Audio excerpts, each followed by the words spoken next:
Right, Real as It Gets, episode 17. I'm your host, Callum Hickey. I hope you've been listening for a long time. If you haven't, fucking start. My new guest today is Alfie Tammaro. Yes, that's it. Did I say it right? Yeah, I didn't butcher it, my London accent. No. And so he's a friend of mine from Jiu-Jitsu. If you didn't know, I've been doing Jiu-Jitsu. Where have you been? Because I put it on my stories every fucking day. So basically the reason he's on today is... Let me just start with the story when you and Junior were talking, right? So we had just finished a training session and we were in the changing room and me and Junior were talking about how we was going to Amsterdam. Junior was over there. So Junior's our coach. Junior was over there for a seminar, right? He was teaching a seminar and I was going over there because a few friends of mine were competing in some High Rocks event, which is a big fitness event over there. And then, we was all hyped up. And I said to Alfie, why don't you come? Why don't you come to Amsterdam? It'd be good. And you was like, no. A place like that's not for me. So I was like, why? Like you ain't got to cheat if you got a missus or anything. You ain't got to do drugs. And you was like, I think if I'm not wrong, you said along the lines of, I don't put myself in situations where drugs are easily that accessible. Yeah. And then I was like, then you caught my attention. And I was like, why, if you don't mind me asking? And you said, I'm a recovering addict, right? And then you went into a little bit of detail on the stuff you was addicted to and like how hard the addiction was. And me and Junior were just kind of like fucking blown away because of how you are as a person. Like you meet you straight away, it's smiles and hugs. Really, really, really fucking easy to get along with. Like you're a good guy. I feel like I've known you a lot longer than I have. We just click really well. And I just wanted to hear your story, man. And I wanted to not only just hear your story, this is a real thing that a lot of people suffer with. Some people longer than others. Some people haven't got over it like you have, like haven't worked through what they've had to work through.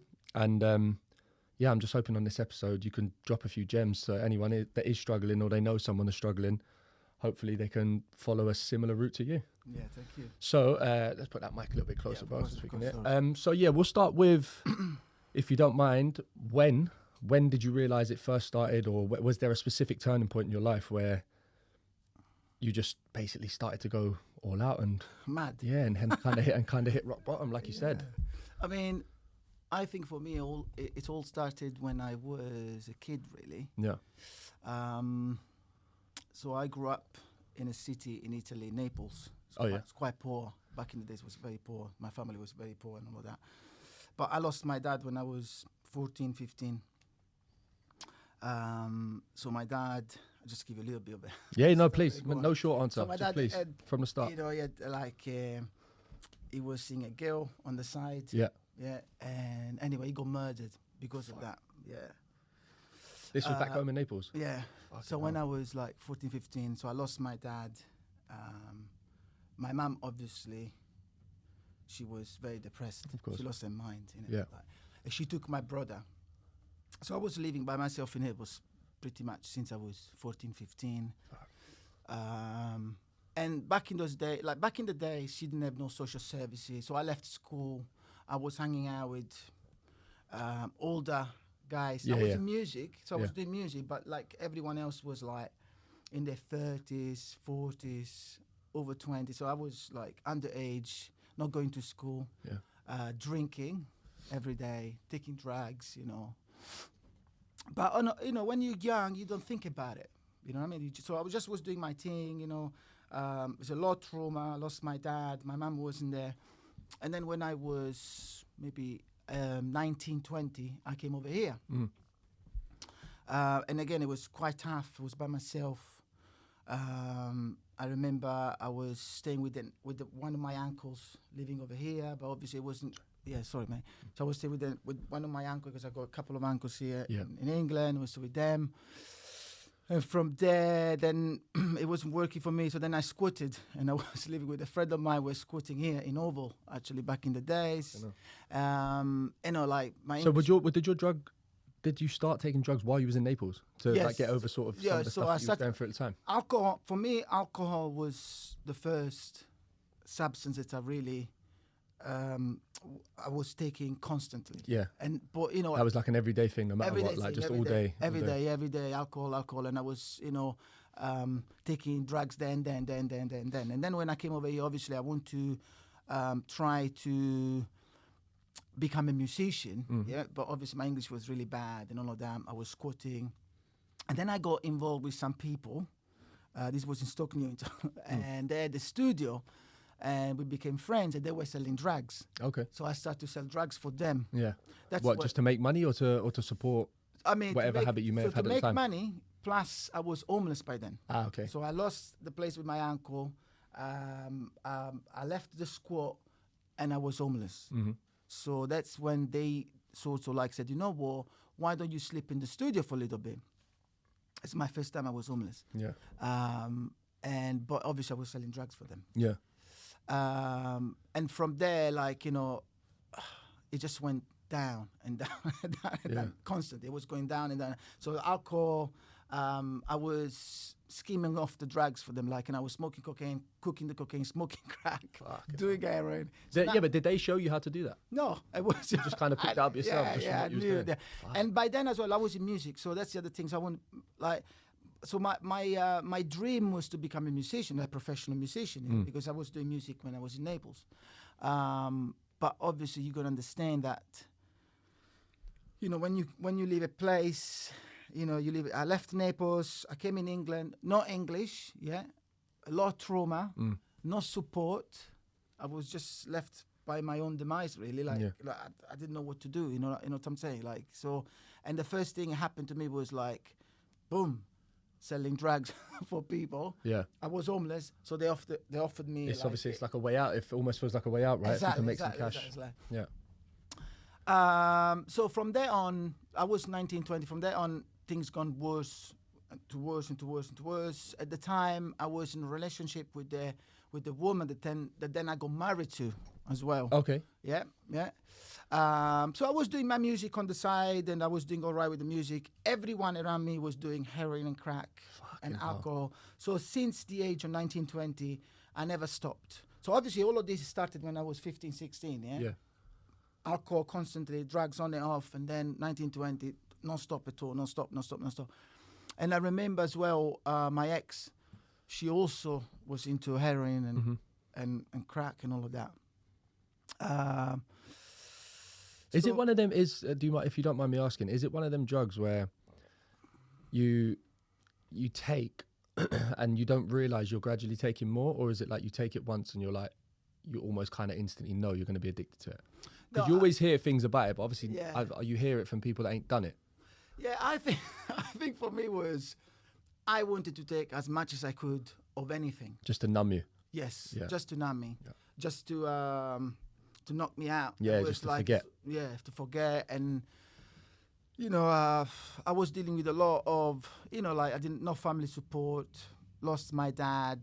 I didn't speak with my mom. I was going to say, from there, have you not spoken to her since? So I'm speaking now. Okay, now my relationship is okay. better now, but back in the days, you know, there was not really a great relationship. You know, I was angry with my mom. I was angry with my family. I was angry with myself. Just everything that was going on. Exactly. Yeah, I don't know why. I just was, you know, but I was young and I just wanted to don't think about it. So and all of this you was on what, crack and heroin at 19 years old? Yeah, I was crack and heroin, 19 years old, crack and heroin and alcohol constantly, non-stop. Jesus. Obviously, on the side, I would do like MDMA, you know, smoking spliffs and things, you know, hashish and all of that, but... Just whatever you could get your hands on. Yeah. And that's the first time. So the first time I'll tell you the first time I got in treatment. So I was working for those guys. So we're talking about these guys, quite big guys, yeah? Yeah. But I was cutting the cocaine. Okay. I was cutting with paracetamol, putting in the cocaine. Yeah. And just taking your... I get the money out, you know, because obviously I had to finance my addiction or be able to support my addiction as well. Plus I had a woman at home and she was pregnant at the time. Okay. So what I was doing is they realized at some point that I was... Yeah. I was literally about to ask that. What happened then? Yeah. Fucking hell. That normally doesn't go down too smooth with the suppliers. Actually, they were nice. So the first time it happened, they were nice. And they put me in my house for a week and a half. And they said to my ex, I said, like, he can't leave the house. Yeah. So he's going to have to stay in the house. They gave her some Valiums, Yeah. benzos, yeah. They gave her some benzos, like a spliff sort of thing. So if he's going to withdrawals, give him weed, Okay. a few benzos. But it was terrible. What was it like? Oh, just trying to make you go cold turkey kind of thing off the harder drugs. Yeah, it was the worst fucking...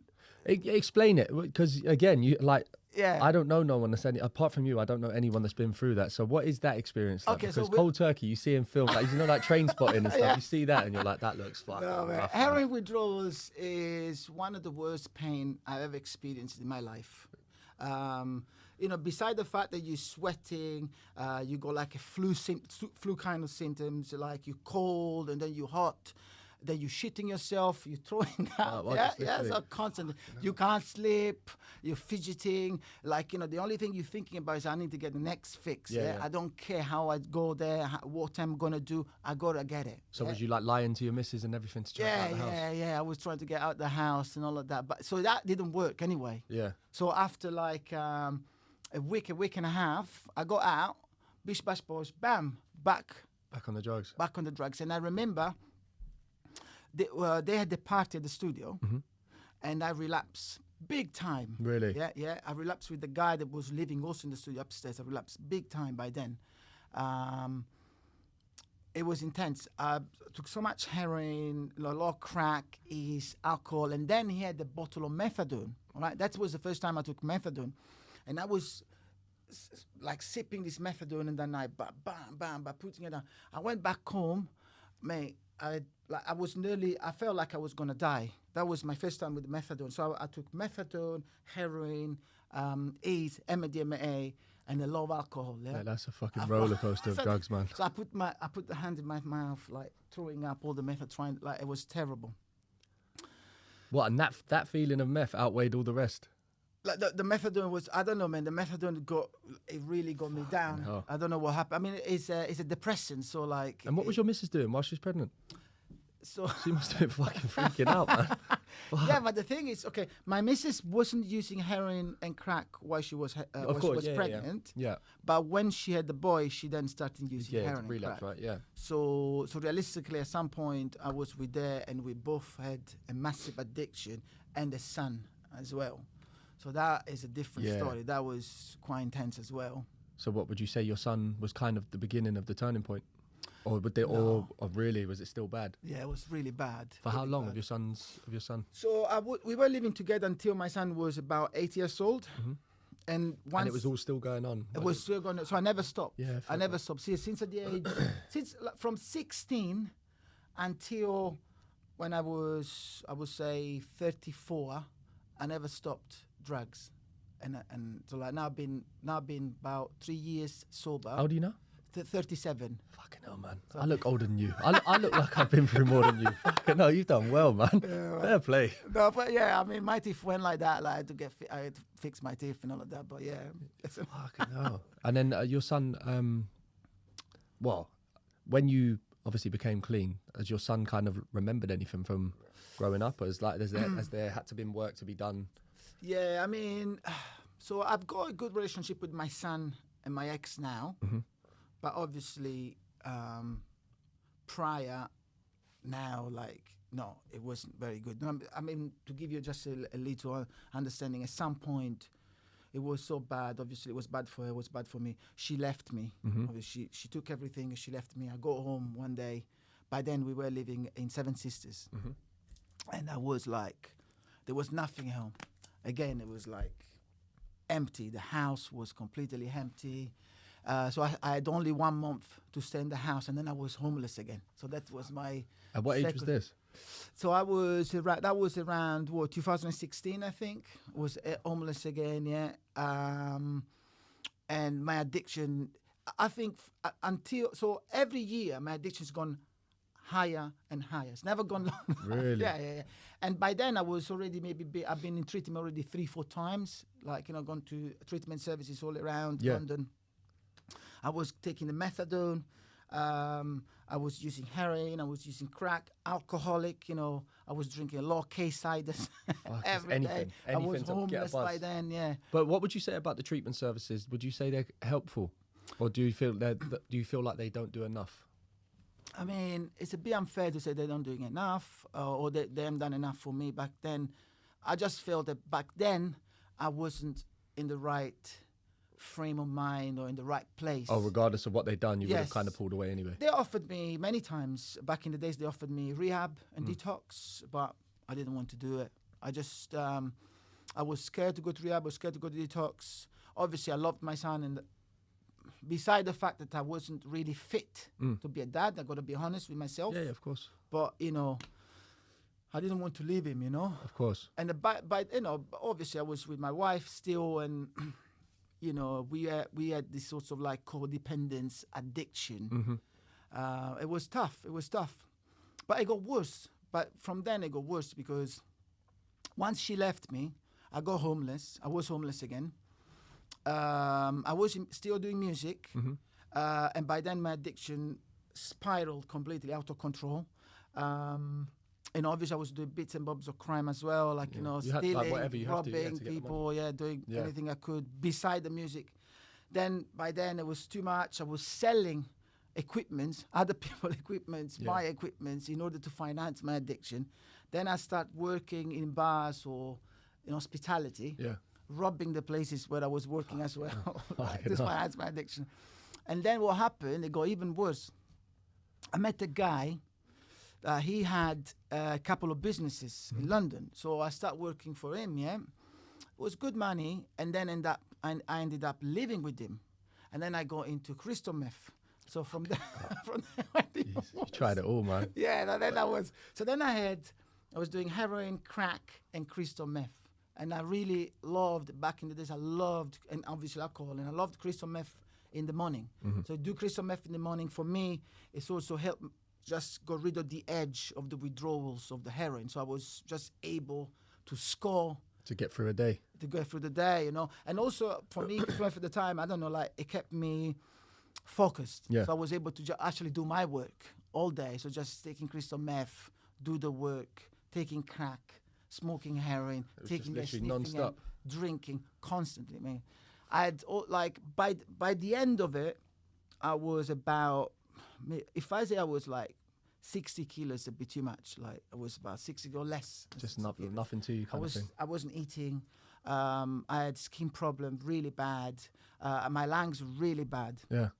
I was throwing up blood, and there's like black stuff coming out of my flight of stairs, and I couldn't even like go up the stairs and shit. Like it was really bad. I went to the doctor. They did X-rays. I had holes in my lungs. I was using asthma pumps. It was really, really bad, man. Like I had no money, a lot of debts. Yeah. Lost all my friends. I couldn't talk to my son. What about the? You said you had family over here. Some family over here. Did they kind of shut you out as well? I mean, that's the other thing, you know. Or did you hide it from them as long as you could? Yeah. I mean, obviously there's that side of it. Plus, we had some sorts of tension within my dad. So my dad's family, a couple of brothers of my dad, they lived over here. But there was a bit of tension because of my dad's death. Of course, death of my dad. So back in the days, there was like, you know, obviously they were like mourning as well because of my dad. You know, they were like sad and depressed because of my dad. So a couple of them, they were saying that my mom killed my dad, and there was all that sorts of things. Oh, they built like a mad rift between the family. Yes, there was a big rift between the family, but the reality is, you know, that I've accepted now. You know, my dad is was a good man, and you know, but he made certain mistakes, and he got killed for it, and that's the reality of it. But obviously, they weren't accepting it. That they wanted to just believe something else. So one of them wanted to believe something else. For him, was easier that you know, it wasn't his fault. That it happened that way. Yeah, exactly. Yeah. Fucking hell, man. And then so then after that, you what can I ask? What made you split with your ex, or what made you and your ex split up? I mean, I think it was bound to happen. Really, our relationship was so toxic that at some point you had to finish. But obviously, so my ex was 15 years older than me. Okay. And I guess she made the decision that, you know, it wasn't going to work anymore. Yeah. She was right. I mean, she was right. I was a toxic person. I was selfish. I robbed her. Yeah. I've robbed her mum. I've robbed my son. Really? Fuck. So all things that I had to deal with it. Yeah. It was. And then what made you? How did you get on good terms now? Is it through your rehab? Yeah. So what happened is, at some point, I lost everything. I had like nothing. So yeah, sorry, that's what I was going to ask you. What was the turning point? When did you realize, fuck, I'm at rock bottom, something needs to change now? I mean, because people are like, and the only reason I ask that is because I grew up on the Harrow Road, and I've seen people who are still addicted. I've seen them since I was kids. Yeah. And it's the same sort of like crackheads and heroin addicts and stuff like that I've seen from when I was a boy, and now I'm a man. And nothing's changed in their life. They haven't had that turning point. They're still going strong, and they're still just doing whatever they're doing day to day. Yeah. So what was the bit that made you go, enough's enough? I need to sort myself out. I need to get good for my son. I need to get good for myself. Yes, that's what it was. I think I lost everything. I had nothing. And my life was pretty much going around the same sorts of spiral constantly. It was repeating itself, you know, because of the drugs. Yeah, sorry. Yeah. So because of the drugs, I was going over and over the same situation, you know, like, getting some money, spending all the money to score, got to find more money to score more, withdrawals, losing friendships, don't talk to my family, losing my son, lost a woman, had nothing, no clothes, not been already homeless 2-3 times by then. It's like, and I remember, so what happened is my brother knew I was in really bad place. So he came from Naples to stay with me. Okay. And by but then, did he know your situation? Did yeah, he know he that knew you the was like situation. suffering He and going knew through your own shit? So he helped me out. He supported me. I think family support sometimes does make a difference as well. 100%. Yeah. And by then I said, you know what? I was sick as well. I was ill, man. Like, literally ill. Like, if I take a hit of crack or heroin, I'll be fucking throwing up, and it wouldn't even go in anymore. It was, really? Bad. I wasn't enjoying it. It wasn't even, by then, it's not even enjoyment anymore. You're just doing it to survive. Yeah. You know what I mean? It's a constant battle to being able to be withdrawals free. You understand? Getting the next tenner. How long did it take to get to that point, though? You know, like, obviously the first few months, I would imagine, is just unbelievable. You're getting this dose, you're getting this hit, you feel great, blah, blah, blah. Yeah. How long until it gets to that point where you're like, you're fucked, you're completely fucked, but then it's just a habit. You're in now. You're in no matter what. Yeah, but I think when I repeat, when I was younger, I didn't realize, or I didn't really accept the fact that I was dependent on heroin or substances in general, even alcohol. And so, because think about it, wake up in the morning, 10, 11 o'clock, you know, you put down a couple of cans of alcohol, you know, bish, bash, bosh, done, and then, you know, then you're smoking some crack, and then you call in the dealer, get some heroin. That becomes a normality. You know what I mean? So mad. It's nuts, and everyone around you is doing the same thing. Yeah, well, this is what I was thinking. If everyone around you's doing it, then it is normal. It's like drinking in London, right? Drinking's such a social thing to do. Exactly. Everyone does it. It's just like, that's the go-to. It's not about getting a coffee anymore. It's about going for drinks. So if all your mates are doing that, yes, that will just become a normal. It's all you're seeing, right? Yeah, exactly. So you see, like, and I remember when I remember once. So I had a friend of mine, really good friend of mine, James. We used to play together in a band, and we all used to do heroin and crack, or heroin, crack addict, and alcoholics. And he left London because of his heroin addiction. Okay. So his mom and dad took him home, and he got in treatment in Manchester, and he was doing well. So the other three of us, we kept playing. And I remember once he relapsed and he then had a heroin overdose. Oh, fuck. Yeah. So that was, what was I then? Must have been like 2007, 2008. Fuck. Yeah, that was tough as well. So through the time that you're taking drugs, you also see death. You see people losing families, people losing lives. You know, I got a couple of friends during my active addiction, and now they go substance free as well. Oh, wicked! Yeah, that's amazing. That must be great to see. It's fantastic. But yeah, so coming back to your question, what made me change? Yeah, the turning point. that one turning point that made you go, right, this is it now. I'm going to give it everything I have. I think there was at some point I felt like I was tired. Mm-hmm. I was tired of the life. I was literally Just exhausted. waking up and thinking that I can't do this anymore. Yes, it's enough. Yeah, I lost everything. I had nothing. I didn't have a pound to my name. I lost my dream. That was music. I lost it. I was constantly doing the same thing, trying to rob beer, take something from there, going to the cash converter, selling someone thing, taking a card from there, doing some madness, trying to work to make money. All the money that I could make, they wouldn't last a day. Yeah. It was nothing. I had a bad health. I wasn't eating. I looked like shit. I couldn't see my son. It was terrible. Mate, I had nothing. Completely nothing. Yeah. And I said, the steps? The steps was... Where do you even go? Like, what do you... Okay, so... How do you decide, I'm going to get clean? Where do you go? Like, this is all foreign to me. This is completely foreign. So the first steps I did, by then I was super sick. So then I went to the doctor. I wasn't living in Clerkenwell. So I went to the GP, got the doctor, and I said, I had really bad skin issue, and I think mostly for the drug use, obviously poor hygiene and all of that, you can imagine. And the doctor gave me some medicine, and then I said, look, I've got... I smoke heroin, crack. I'm smoking crystal meth. I need help. I want to get in treatment. So she did a referral for me to a treatment service in King's Cross at the time. Okay. And that's it. She did a referral.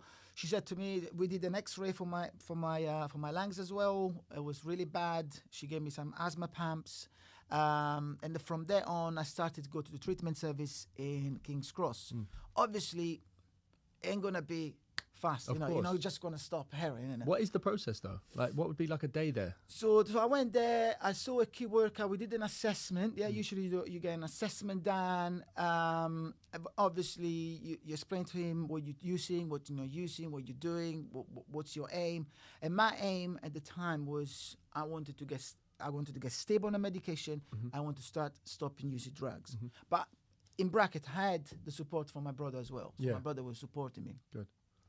And that's it. And I started. And I was going there every week to seeing him. He got me on a script of methadone. So you get on a titration script. So you usually start at 30 mils of methadone, and then you get titrated to your... is that to like bring you down from it? No, rather to than just bring you up. Titration okay. up. So you start at 30 mils. We started at 30 mils, and I got titrated bit by bit. I think I was 80 to 90 mils of methadone, so it wasn't super high, but it was decent. And then from there, I got stabilized on the 80 to 90 mils of methadone. And obviously, I had this willingness to actually stop. Yeah. I was lapsing constantly. Don't take me wrong. Yeah, of course. It wasn't like a straight sort of process. Like you got a methadone, you're still smoking on top, or you're taking your drugs on top, but it wasn't on a daily basis anymore. It was bit by bit. It's not like a few times a week. You know what I mean? From every day to 4 times a week, and then it went 3 times a week. You know what I mean? I was going that way. But I want to. So I just want to repeat that my brother supported me quite a lot. You know what I mean? Yeah, that's good. It's that's amazing. To say that's amazing. That is he still over here now? No, he's in Naples gone back now. home. Yeah, he's gone back home. But I remember as well. How long did that process take? Like, how long did he have to be there to support you? I mean, before he could leave knowingly, like, okay, my brother's in a good place. So my brother took me out of the house in Clerkenwell from that guy. Yeah, so we went out and we moved to East London. So I got stabilized on methadone in King's Cross. Then then we moved to East London, where I got referred to a different treatment service in East London. It was Reset. So then when I started to live in East London and going to the treatment service in East London, that's where I really made fantastic improvements within my recovery, So my brother was supporting me. I was taking my methadone every day. Yeah, I was still drinking. Yeah, I'm not gonna lie. I was still drinking. Good, but I was still dabbing on the drugs. I love that. Be honest. This is as real as it gets. I want you to be super honest, rather than just go, I smashed it straight away. I like it. I don't like hearing that you've relapsed, but I like that you're honest. Yeah, like the honesty. You relapsed and you were drinking. I was a smoker as well. I smoked like 50 grams of fucking Golden Virginia wick, like constantly, like just something to give up a little bit of a habit, right? Constantly. And but I made quite a lot of improvements in East London. How often did you have to go there weekly? So I was going there at the beginning. I was there once a week at the time. Yes. Wasn't it hard the other 6 days though? You go there, so you make a little bit of improvement. How do you function the other 6 days? So no, you go there week. So once a week you see your key worker, yeah. And at the time I was getting a script weekly. So you go there, see the key worker, and then you get a script, a methadone script, yeah, that helps you out with your withdrawal symptoms. And then that keeps you. That helps you for the other 6 days. Yeah. So you go to the pharmacy every day to collect your medications, supervised. Yeah. So you got to take your medication in front of the pharmacy. Really? Yeah. So you got like this green liquid. So methadone is like a liquid, you know. We call it opioid substitute treatment. Yeah. So if you don't take the methadone, if you don't take the heroin, then you'll be in withdrawal symptoms. You know, be sick. Yeah. So that's why the methadone helps to don't get those withdrawal symptoms. And the idea is, if you are willing to stop heroin, then you'll be able to just function on a methadone. Yeah. That's the idea. See, I never knew all this. I thought the reason people pack it in is they have to go and stay in somewhere like a rehab place could do that for months at a time. You could do that as well. That kind of made sense to me, because then you are supervised all the time, kind of thing. Yeah. But that way, there's a community. So it sounds hard. Yes. It sounds very hard, but it's fucking hell. If you can do that.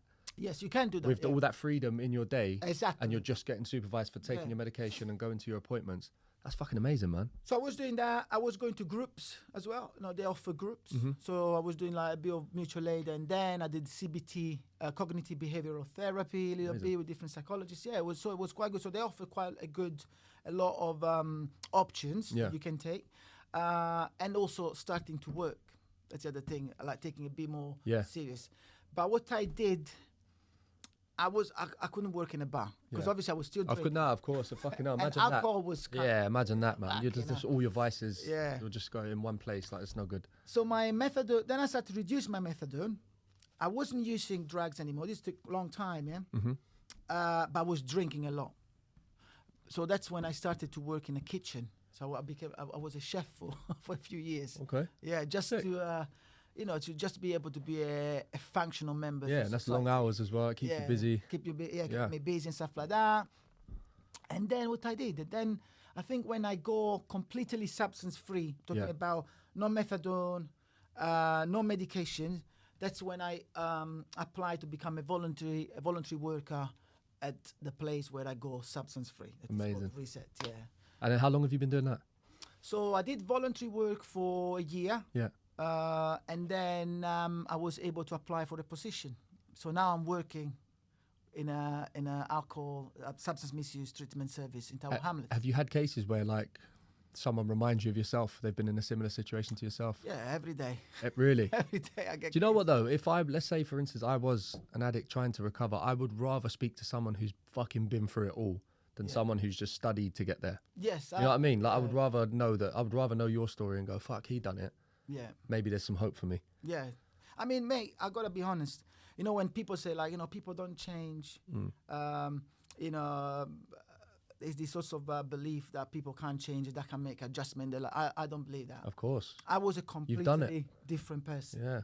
And would you say it boils down to like having that one fucking reason, that fire to go like, right, I really want to change? Yes. Like having that driving you to get through that drive, exactly. Yeah. So you want, like at the end of it, so to give you an analogy, for me, it was like I was in a war.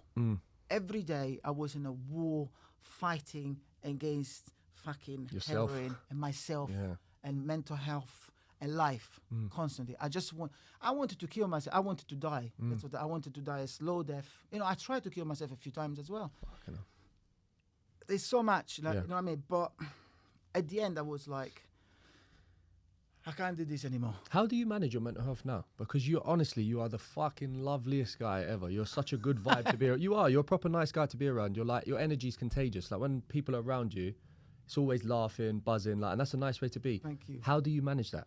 From what you've been through, I would imagine there's still some trauma back there. Yes. Yes, you've got over the majority of it, but trauma's trauma. It's still going to linger, right? Yes.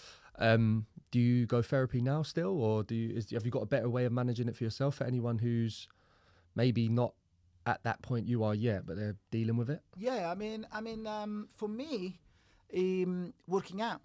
Really? That really helped me out a lot. Mate, that's a good addiction to have Yes. over drugs. Fucking hell. I always say, your numbers in jiu-jitsu are insane. What'd you do, 5 days a week? 5 days a week jiu-jitsu. I go to the gym now. Yeah. I loved it. You know, it started as soon as I go substance-free. With substance-free, I mean, no drugs. I was off the medication. I started working out. Yeah. You know, and again, it's like one day at a time, slow process.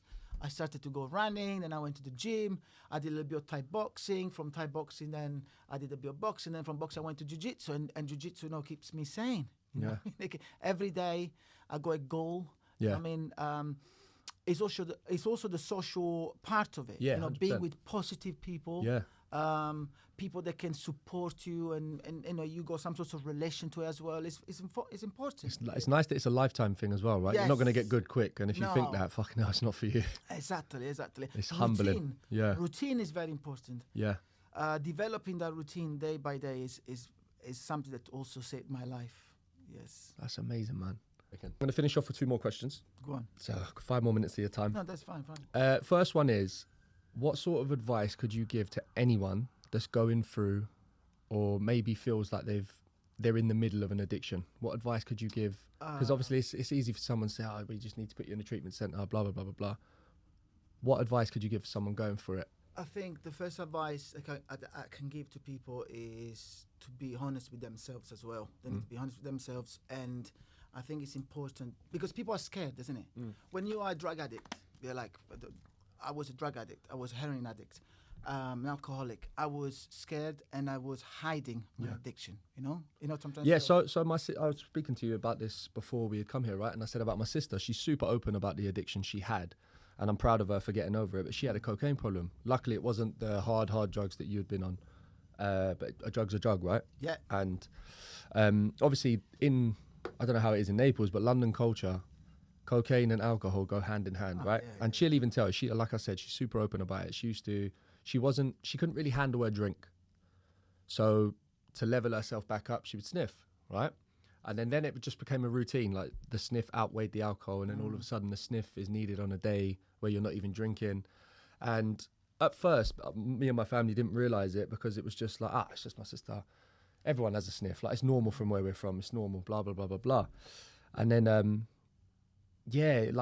she just she'd done it more and more. And then until, she became honest with herself and realized, I've got a bit of a problem here because I'm doing it way more than I should. I'm always behind money-wise and stuff. She decided to get clean. And I think she's been clean like 2 years, something like that. And she's fucking doing amazing. And I'm proud of her. But I would agree. It all took her to be honest with herself, because it's all good family saying you need to get yourself clean and barking orders when they've not been through it, right? Exactly. Yeah. And it's easy for people to say like, exactly, you gotta get clean, just get over, just stop doing it. Or this is why you're poor, and this is why you're not simple, earning because you're spending money on this. It's like, but if it's an addiction, it's an addiction. Like you can't. There's nothing you can do. It's an illness, man. Yeah, it's a serious illness. But like, I can even see it today. Like I'm still an addict. You know, the way I eat. Yeah, I'm an addict. The way I train. Train. Yeah, I was gonna say. Yeah, but no, I would imagine. I've heard that before. You feel one addiction with another, right? And you've just got to kind of hope that it's a good addiction you fill it with. Like training, it's better to put your body through training than it is to put yourself through fucking heroin, I would imagine. Yeah, big time. Exactly. So that's a good swap. And I'm an hyperactive person. Yeah. I'm super I got like a lot of energy constantly. My brain is working 200 miles an hour. You know what I mean? It's insane. Like, you know what I mean? And for me, it's important to have routine, and to being able to do things during the day. Yeah. You know what I mean? To just get up in the morning, go to work out, work. Mm-hmm. You know what I mean? I love the work that I do now. Can give it back to society. Yeah. You know what I mean? I'm proud, and I like, you know what I mean? Go work out in the evening or study in the evening. You know what I mean? See my girlfriend and all of that. And then get back home and sleep. You know what I mean? Yeah. Trying to develop that routine. That's fundamental. But I think for people that going through issues as well, I think they can approach treatment services. Every bar has got a treatment service. Yeah. They can go there and approach them. And I know people feel that other people judge and stuff, but actually in a treatment service, people don't judge. You know what I mean? Yeah. There's a lot of help out there. There is help out there. Of course. You understand? Like, mate, it takes balls to go and just even just go to a treatment center and be like, right, I'm ready to make the change, or I want to try and make the change. But sometimes maybe people are not ready to make the change, right? Yeah. But it doesn't cost nothing to go to a treatment service and say, you know what, I got this issue, but I'm not sure if I want to stop yet. Yeah. So they might just can give some advices, some harm reduction advices. You know what I mean? They just, have a quick chat with them, see where you at. At some point, it's just important to talk to people. Yeah. You know what I mean? Just plant the seeds, see what's available out there. Yeah. Maybe go to some groups. There's a lot of NAs, AAs, I've done a few of those. They're very helpful for some people. So my sister was on 12 steps. Is that a 12 steps right program? Is that what you did? I didn't do the 12 steps program. Okay. I did groups in the 12 steps program, but it didn't really work for me much. I did more mutual aid. What is the aim behind the 12 steps? Is it just? I think it's the same thing. You go to groups. You listen to other people's stories. Okay. It's a little bit like mutual aid. Like if you want to talk, you talk about your story as well. And then there is a program that is 12 steps. So like some people go through the 12 steps bit by bit, right, one day at a time. Yeah.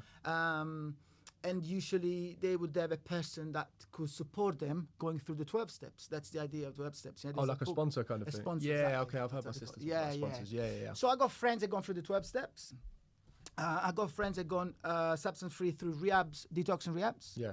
And like myself, I go detox in the community. Yeah. So I did the community detox, and I go substance free within the community.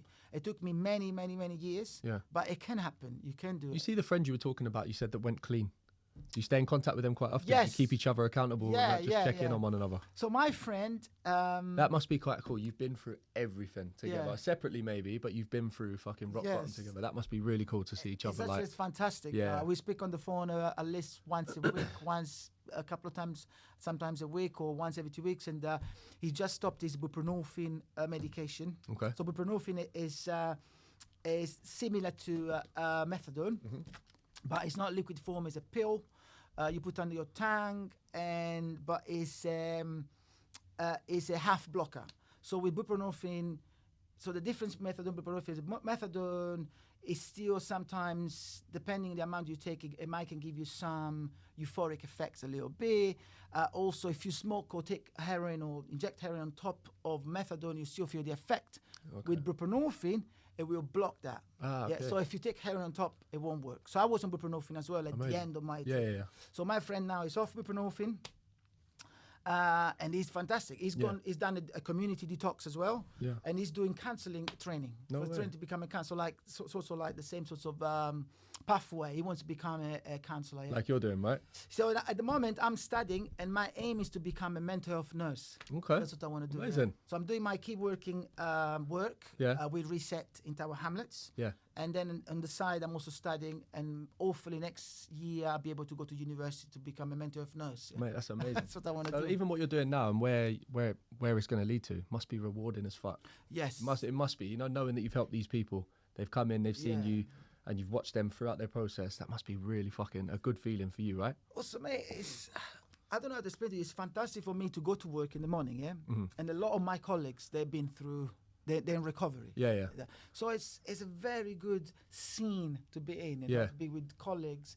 They understand you. Yeah. And they accept for what you are. Yeah. You know what I mean? Yeah, of course, because you obviously had years of not being accepted, right? Yes. Yeah. That's the other thing, there's the shame, Look, I'm not proud of some of the things I had to do. Of course. But again, it's like that wasn't you. It was part of you, but it was like a you can't help that you've had to have done that, right? It's a demonic me. Yeah, well, and now look at you. Now we've got Angel Alfie, mate. Fucking doing well.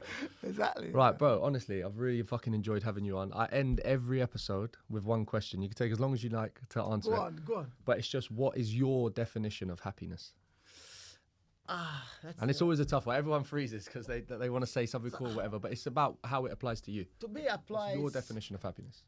So today, I'm happy with pretty much simple things in my life. Yeah. You know what I mean? I'm happy to just have a bit of food, go to work out, my girl at home, as long as she's fine, she's healthy and she's happy, and my son is healthy, happy, I can wake up in the morning, I'm happy. I don't need.